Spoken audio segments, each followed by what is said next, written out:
رسول اللہ صلی اللہ علیہ وسلم کے پاس ایک شخص آیا، آگے کہتا ہے ای الدعاء افضل، سب سے بہترین اور افضل دعا کون سی؟ آپ نے فرمایا عافیت مانگو۔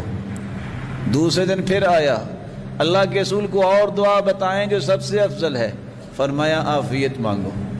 تیسرے دن پھر آیا، اللہ کے رسول کو دعا بتائیے جو سب سے افضل ہے، فرمایا عافیت دنیا اور آخرت کی مانگو۔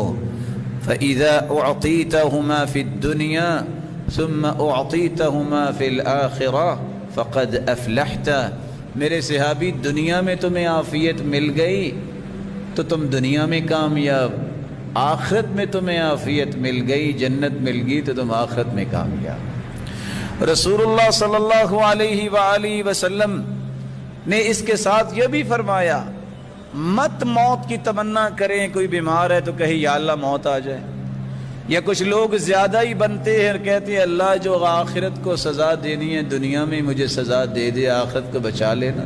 تم یہ بھی تو کہہ سکتے ہو یا اللہ یہاں بھی سزاؤں سے بچا لے، وہاں بھی سزاؤں سے بچا لے۔ وہ تو مختار کل ہے، اس نے کسی سے مشورہ نہیں کرنا، اس نے فیصلہ کرنا ہے۔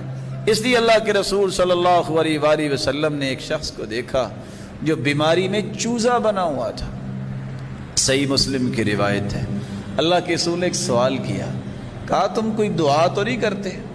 کہا اللہ کے رسول میں نے دعا یہ کی تھی، اللہم ان کنت معاقبی فیہ فی الآخرہ فعجلہ لی فی الدنیا، یا اللہ میرے اگر کوئی گناہ ہوئے ہیں تو قیامت کو جو تو نے عذاب دینا مجھے دنیا میں ہی دے دے اور آخرت میں نہ دینا۔